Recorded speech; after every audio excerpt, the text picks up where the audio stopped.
Namaste everyone. Let's start our Thursday class with prayers. Om Guru Brahma Guru Vishnu Guru Devo Maheshwaraha Guru Sakshat Parbrahma Tasmai Shri Guruve Namaha. Om Bhubhava Swaha Tatsavitravare Bhargo Devasya Dhimahi Dhiyo Yo Nah Prachodayat Asto Ma Satgamya तमसो मा ज्योतिर्गम्य मृत्योर्मा अमृतं गम्य ओम सहनावतु सहनौ भुनक्तु सवीर्यं करवावहि तेजस्विनावधीतमस्तु मा विद्वेषावहि ओम शांति शांति Shanti Om. So these days we are trying to understand the message in Kenopanishad, and we finished the 3rd chapter. And this is a small Upanishad, only with 4 chapters. So we will start chapter 4 today. But in the chapter 3, we saw a story. And that is very common in the Upanishads, to bring the main point with the help of a story. So what was the story? The Devatas, they won a war over the Danavas, and they became arrogant. And when God saw them, they are arrogant, they wanted to teach them. He wanted to teach them a lesson. So it's almost like as parents, if our children become arrogant, we just tell them sometimes with some examples, or sometimes we just with some kind of a incidents, so that they don't become arrogant. So this is what God did. He came in the form of a yaksha, a celestial being. And these devatas and even the Indra also, they wanted to know who this is, a bright being. So they sent the god of fire first, Agnidev, find out. And Agnidev could not. Then the Vayu Devta, he could not either. And then Indradev himself, he went. And when Indradev went there, the Yaksh disappeared. After a few minutes, where the Yaksh was, the goddess Uma, she appeared. And she told Indradev that this was God himself.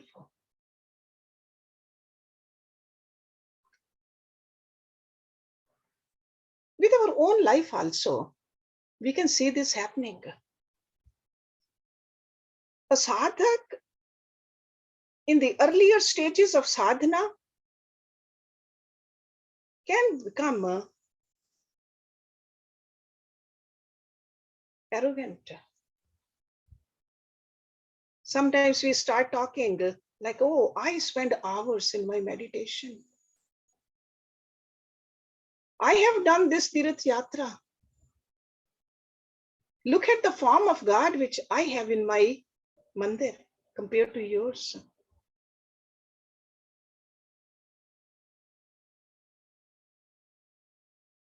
Few qualities we gain, and we want to let others know that we have those qualities.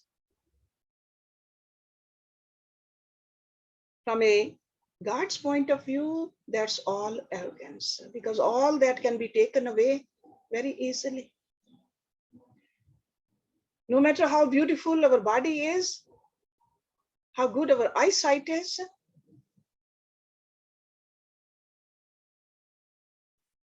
how perfect our hearing is, because these are the devatas in us.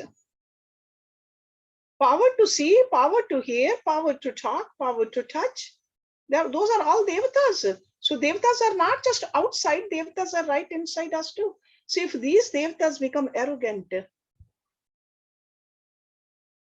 then the mind, which is like the king of the devatas, the Indra, is considered the Raja, should control the senses. So in this story, which we just read last week, it is a story of all of us. Whenever during our sadhana, we have a glimpse of the divinity, be more humble. Don't become arrogant. More humble. And this is what we saw. The Agni Dev was not. What did Agni Dev do? He said, I am the Lord of the fire. I can burn the whole universe. Look at what I can do. That's why, what did God do? He put a blade of grass in front of him and he said, burn this. And he couldn't burn that. The same arrogance we saw in the Vayudev. But Indradev must have gone humbly. Okay, giving some respect. Curious, what is it? Rather than showing his own importance. So this is what we have to learn. Without Brahma, without Atma, without this absolute, we cannot experience any object, either by the sense organs or the action organs or the speech. Without the Atma. Remember that. And we are that Atma. Eye is blind without the eye of the eye. That's why Atma is considered the eye of the eye. The same way speech is dumb without the divine speaker of the speech. We should always keep that in mind. What is the divinity behind all these organs? Divinity behind all the devatas.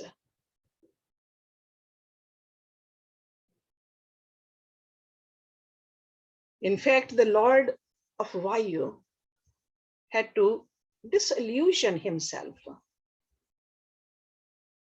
And that's what we saw, that he could not even move a blade of grass.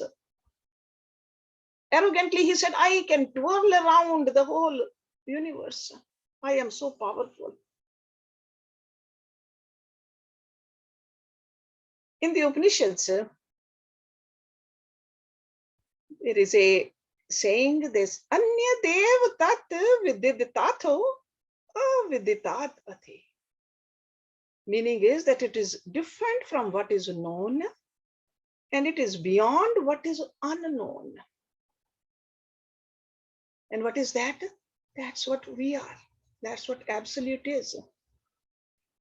So it really means that it's none other than the knower himself. And this is what we need to know. The it.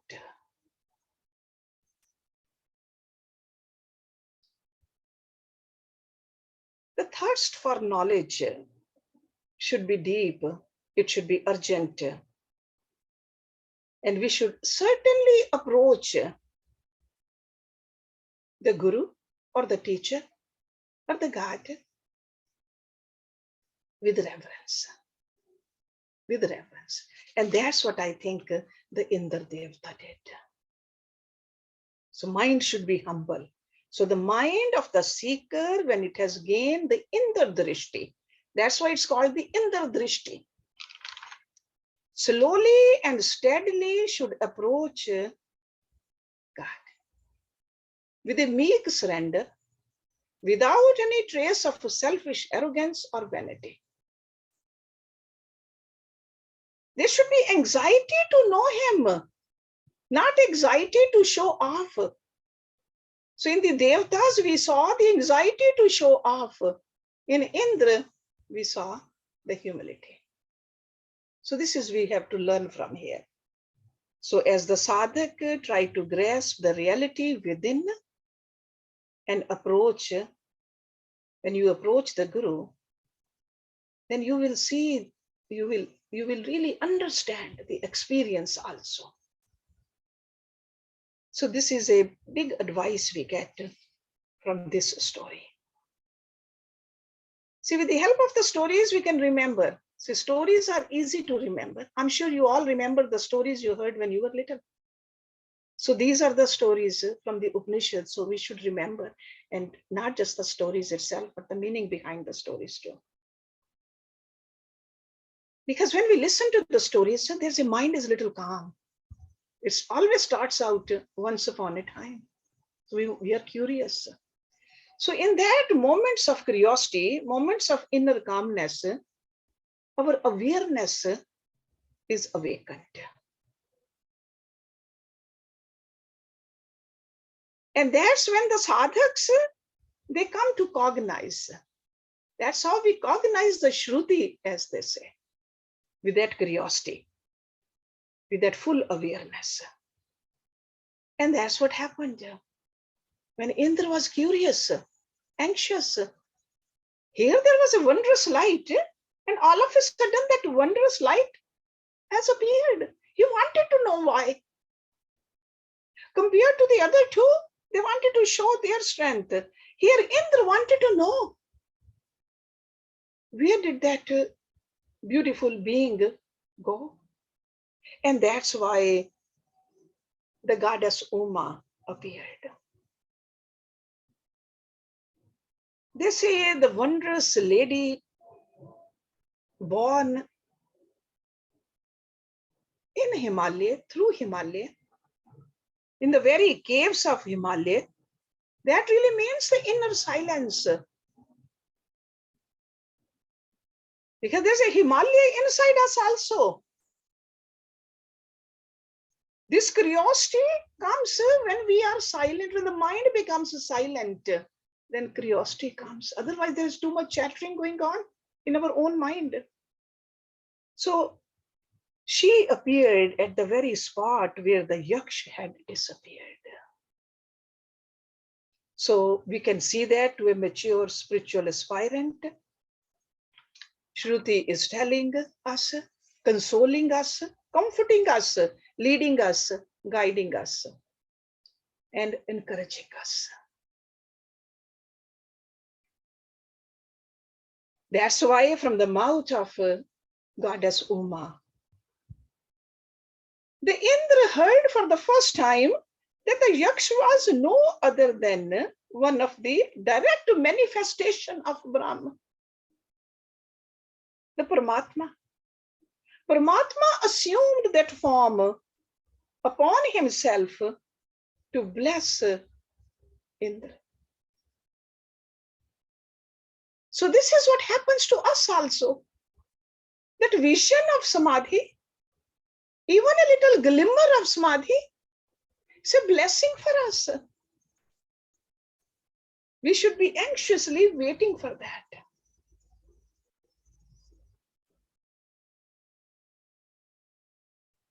And what happens? The consequence of this, even if there's a glimmer, because it was only a glimmer to Indra also at this point. The sorrows, the agitations, the worries, the anxieties, they get reduced. Hollow vanity of the ego sense reduces, because you have seen something which is bigger than me. It is something you can't even explain. Because explanation is done with our mind and the intellect. But the godly vision you cannot explain. And that's why Indra was saying, what is it? Who was that? So beautiful and gone. Where did it go? When we hear this kind of a knowledge, this is called a paroksh gyan. Paroksh gyan. So sure, when we are just reading, when we are learning, when we are hearing, this is a paroksh gyan. But this itself cannot take the listener to the supreme goal of his seeking. It can definitely encourage us when we are reading, when we are listening. But moksha, or the goal of life, cannot be realized with the proksha jnana.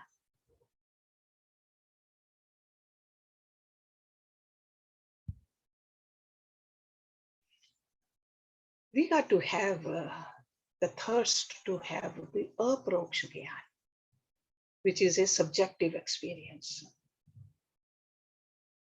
This state, the subjective experience, can be achieved only when the disciple, after hearing the declarations of truth from the masters, has brought the very truth within. Okay.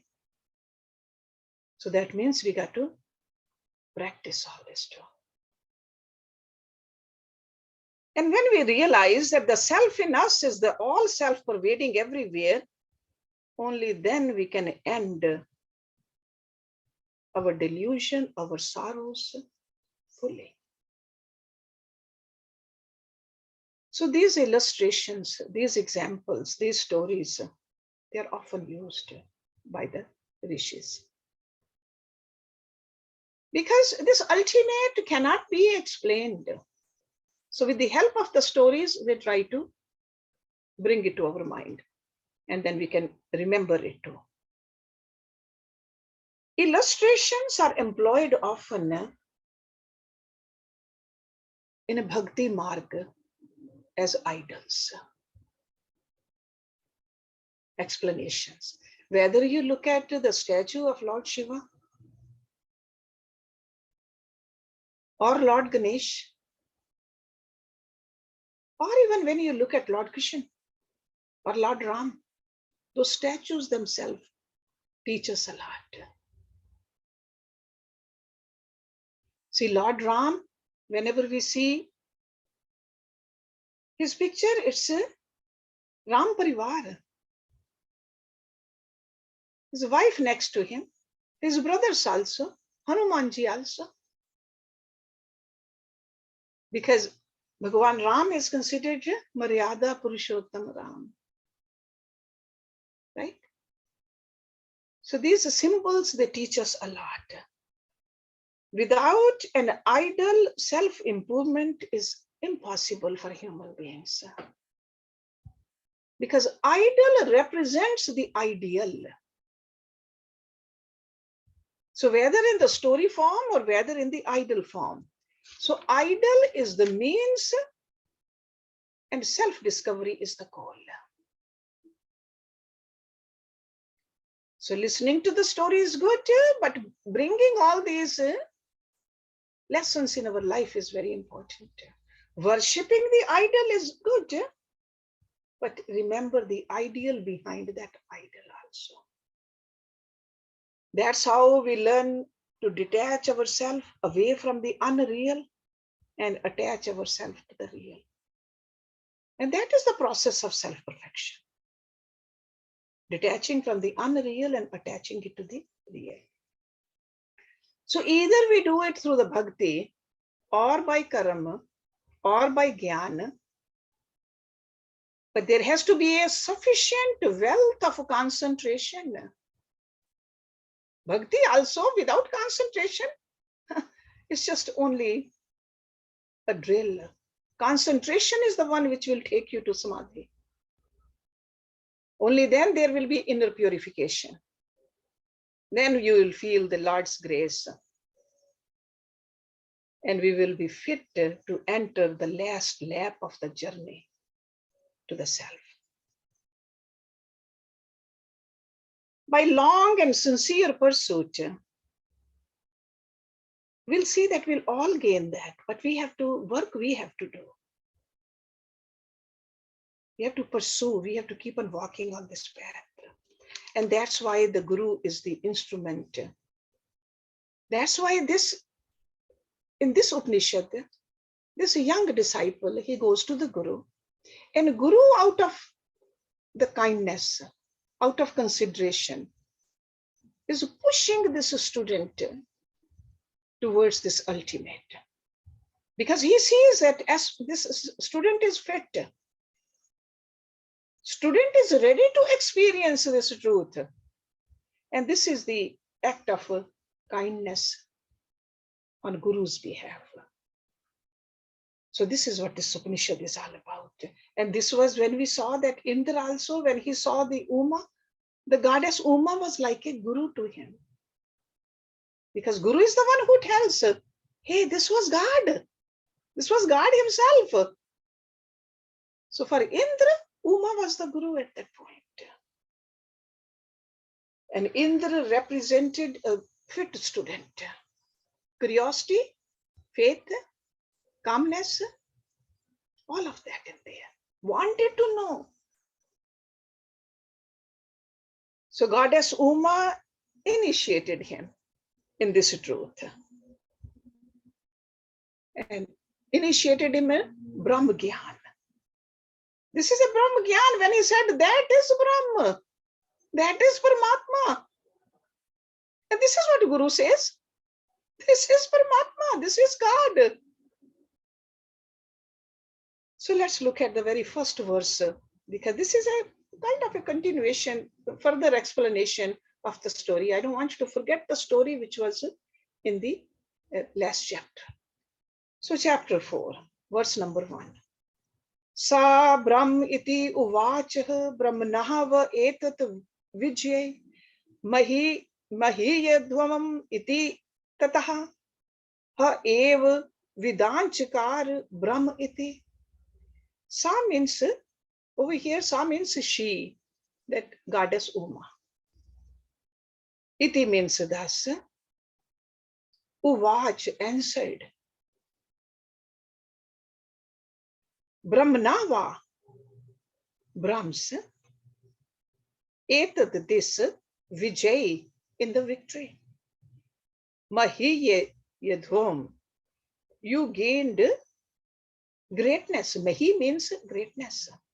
You gained greatness. Iti means thus, tataha then, ha ev only. Vidanchakaram, that means no. Brahma, iti means thus. So the Guru said, Brahma, she exclaimed. So she said, Brahm, indeed through Brahma's victory, have you gained greatness? And what is the greatness she's talking about? It's a conquering the lower, conquering the Daityas or the Danavs. Brahm, indeed through Brahma's victory have you gained greatness. Then alone he understood that the adorable spirit Yaksh was Brahm. Okay, now see that the continuation of the story. So she is talking, even though this is being told to the student by the Guru, but Uma Devi is telling the Indra.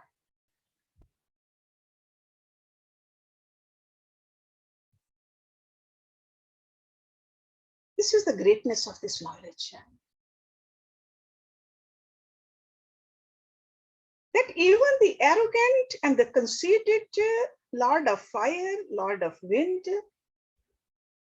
they could not recognize, but with the greater reverence and respect, this Indra, the kings of the gods.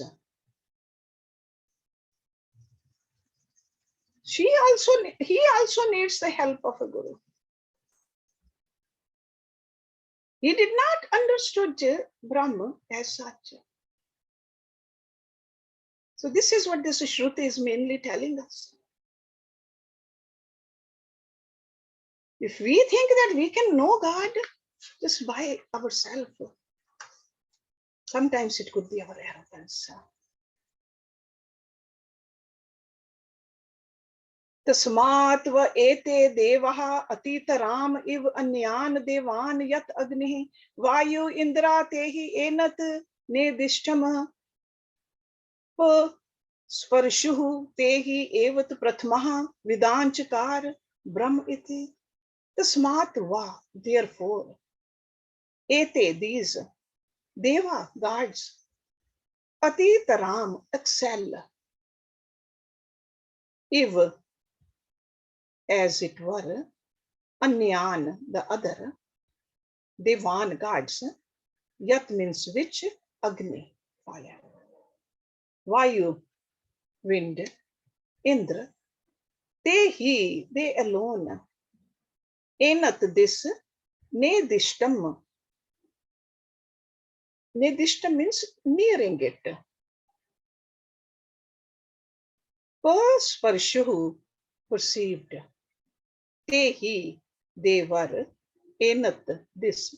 Prathma, first. Vidanchakar, knew. Brahm iti. Iti means thus. Therefore, verily, these gods, Agni, Vayu, and Indra, excel the other gods. They approach the spirit, the manifestation of the Supreme,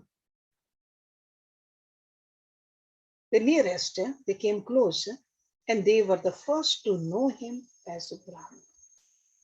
So it's not just the Indra alone, maybe right after that, the Agni and the Vayu also. It's almost like if the mind is calm, mind is looking at something so beautiful, then the eyes also, and the, what is the Vayu? Vayu is related with our touch. We want to touch it also. So they follow.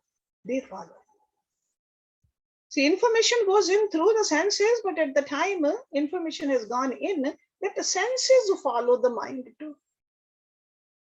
So this is what it means over here. So Indra had come to enjoy the honors of the, it's like a king of the Vayu, king of the Agni. He has this privilege of knowing. For the first time, he knew this is Brahma, like an identity of the Brahma, directly from this divine mother.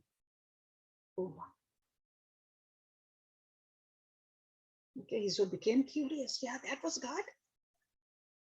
I better go after it. Wherever he's gone, I want to be near that manifestation. Then the other devatas also went after. Tasmat va indraha atitaraha iv anyan devan sahi enat nedishtham pasuparish sahi enat prathmaha vidanchakara brahm iti. Tasmat va, therefore, Indra atitaraha, excel, if as it were, anyan, the rest of the devan devatas. So he alone, enat, that, nedishtam, nearing it, pasuparish, touched. So he alone, enat, this, prathma, first, vidanchakar, knew, brahm iti, thus. This is almost a repeat of the previous verse to emphasize it further, the point which he is trying to make. And therefore, indeed, Indra excels other gods. So that means that's why Indra is the king of the devatas. King of the devatas.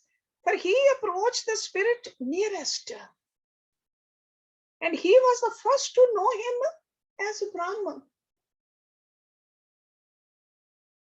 So just as Indra came to excel all other gods, because mind is the one who pursues the truth. Mind is the one who wants to know.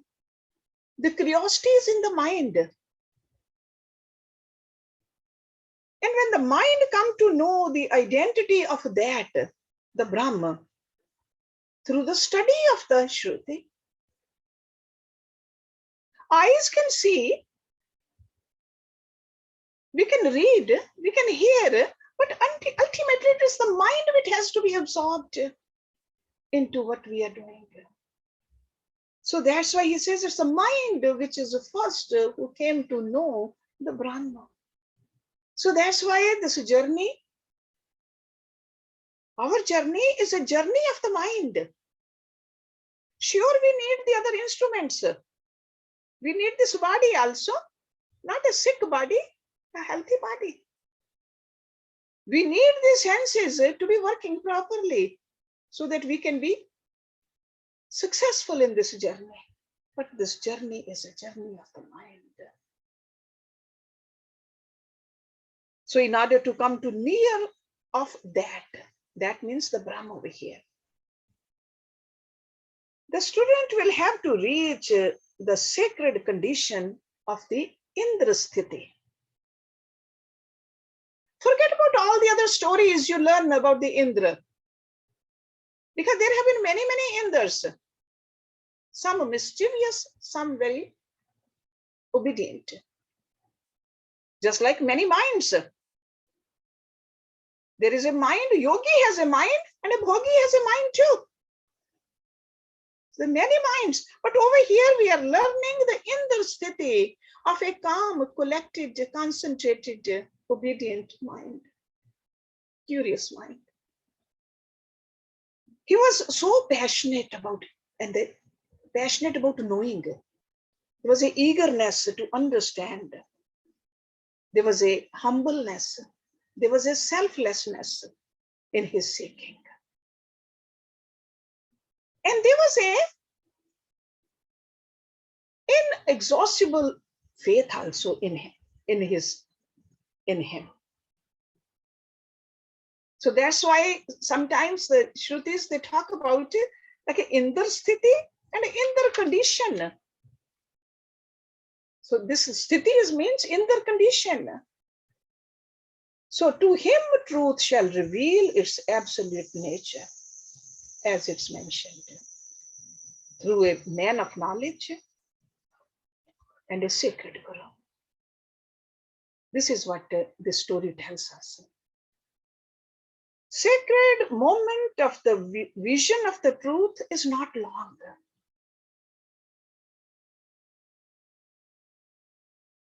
And the enduring, in the first few instances of that experience, it almost comes as a flash. That's what he experienced.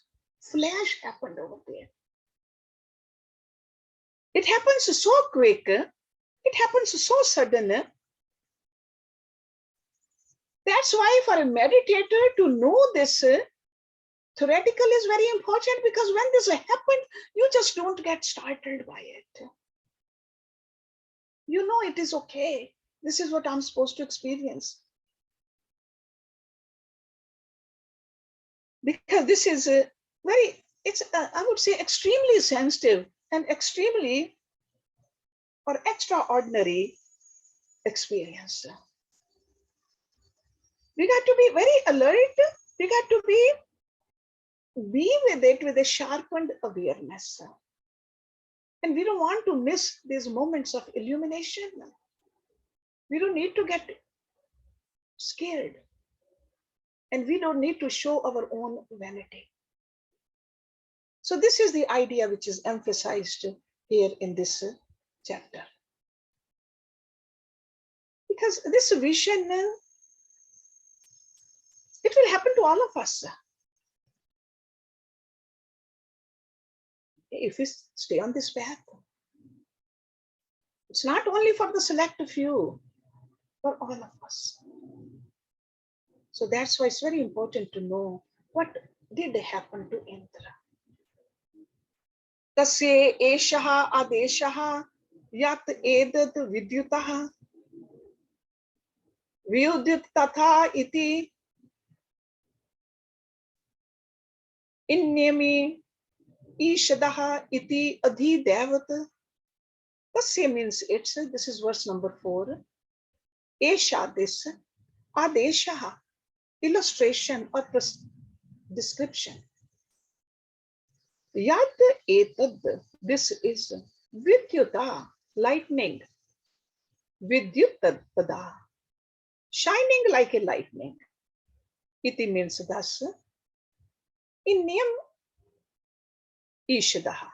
It is appeared within the twinkling of the eye. Iti means thus Adhidevatam of cosmic powers. This is the description of a Brahma. Like a description by the means of the illustration. He is shown forth like the splendor of the lightning. He disappeared within the twinkling of the eye. This is the comparison of the Brahma with reference to the Devas. Okay, like with the help of the Devatas, the Guru is saying, I'm explaining what a Brahma is.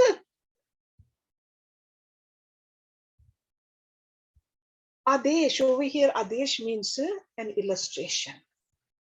Adesh. By means of which Brahma is explained. Okay. So here is an example which beautifully explains not only the vividness of the experience, but also the flashy quickness of the vision of the truth, which the sadhak experiences. As our own self. It's like we have to experience it ourselves, within ourselves. Sometimes you can experience it in your dreams. Sometimes you might experience it. You go for a walk, or during your prayers, or meditation. You don't know when you're going to experience it. But this quality is needed. You got to be curious. You got to be humble. You have to have the kindness and the compassion. All of that is needed. Qualities are needed. Also, as in the lightning, even if the flash be, but for a split moment, the light is very bright. And what happens with that light? Even the light outside lightning, when it happens, what happens? It spreads everywhere. And this is what happens. A person going into the samadhi, even momentarily, the effect of that, others will feel too. It spreads.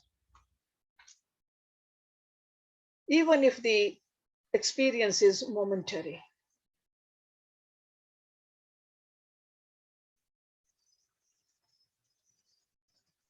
At the vision of the truth, nothing else remains as known or unknown, but that. There's no duality, it's only that. Non-dual, one without a second. Truth alone is, and that's what the scripture says, that I am is the God experience. That I am. Aham Brahmasmi. So again, I would like to say the illustration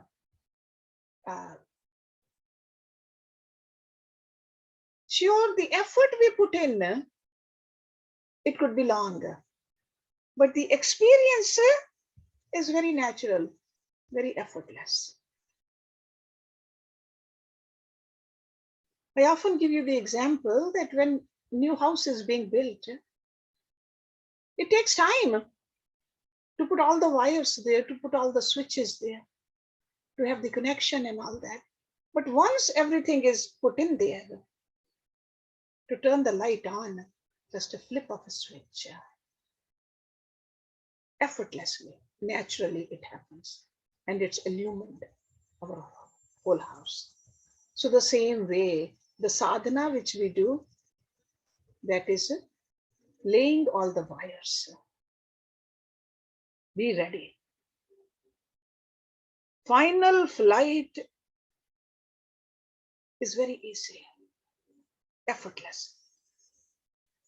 So all the efforts when we are meditating or when we are living a life of a sadhak, they are only in the beginning state. There will be a struggle because countless lifetimes we have been living as a bhogi. Now we are learning how to live like a yogi. So in the beginning, there is a struggle. We got to keep a balance between the outer world and the inner world. We got to cultivate the peace when this mind becomes unpeaceful. That's where it takes the effort. Attempt needs to be made. But in the final moment, when the illumination happens, it's just like effortlessly. And we'll see more instructions for us in the next rest of the chapter also. Om Purnamada Purnamidam Purnat Purnamudachyate Purnasya Purnamadaya Purnameva Vashishyate. Om Shanti Shanti Shanti. Thank you very much.